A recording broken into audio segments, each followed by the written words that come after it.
I want to show you a vision of Auckland life in 30 years' time.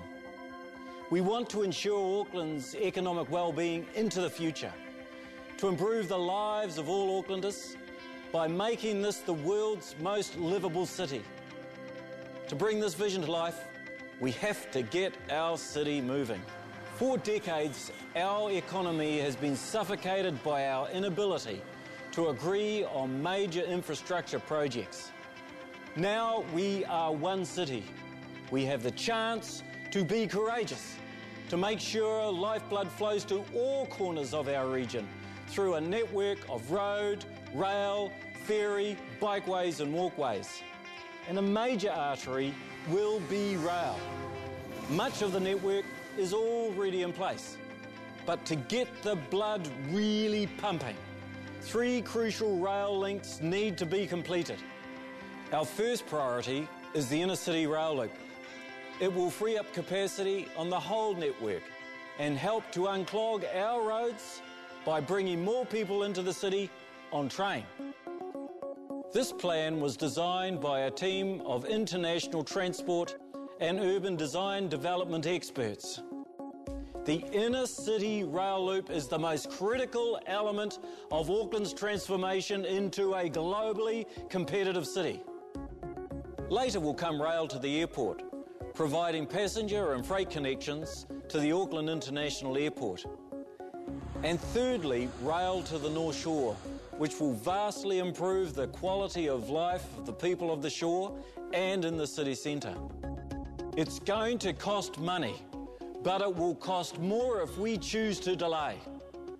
It's going to take time, but we have no time to waste, and here's why.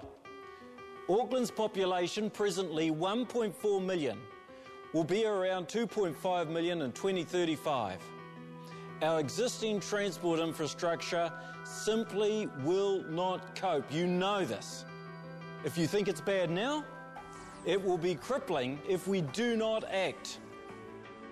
Let me show you how the lives of 2 Auckland families of 2040 will be improved with the advent of these 3 rail links. Firstly, the Reid family of Mount Albert.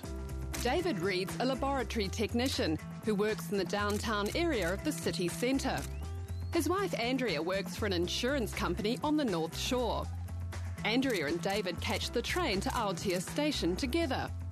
He then continues on to Britomart, while Andrea trains across the Waitemata Harbour to the Akaranga Station. This rail link has dramatically reduced the number of car trips to and from the North Shore. With more people taking the train, the roads will be free to flow better. By 2040, the inner city rail loop alone is projected to remove tens of thousands of car journeys a day. Commercial activity can happen much faster on roads that are not congested. Daisy Reid's life literally revolves around the inner city rail loop. She flats in Grey Lynn and studies in the city's learning precinct, so she simply catches the train from K Road into town to suit her lecture timetable. Her best friend Katie lives in Newmarket, so Daisy often takes the inner city loop to meet her there. We want Auckland to have quality built environments with clusters of livable residential, commercial and social developments based around these transport hubs, where people and business can move about more freely. Meanwhile, Daisy and Katie are still using the inner city rail loop as they head back into town for a night out. The inner city rail loop is the catalyst for intensification and revitalisation of our central city. Our second family is the Leota family of Manukau. How will life be for them in 2040? Mike Leota is a shift supervisor at an in-flight catering company at the Auckland Airport. He travels from Manukau to the airport station. This is a southern growth area experiencing a huge economic boom through the vital passenger and freight connections to the airport and new related businesses. And the area's potential is being realised with new schools, parks and the opening up of access to the Manukau Harbour. And tourism is flourishing too. Today, overseas visitors to our city stay an average of just 1.5 nights. We want to grow that to 3 or 4 nights on average. Auckland will be a destination and not just a gateway to the rest of the country. Rail to and from the airport will improve the way visitors get to and from our fantastic amenities and attractions. And at Christmas, Mike's able to meet his mother at the airport and take her home on the train. Eldest son Isaac is studying information science at Massey University in Albany. Petrol's more expensive in 2040, and the train is so convenient that Isaac never uses a car. Fewer cars mean a more eco-friendly city with a reduction in greenhouse gases. First, Isaac heads into town, then onto the rail link that connects the North Shore with the inner city rail loop. Safina Liota has just started a part-time job at a fashion boutique.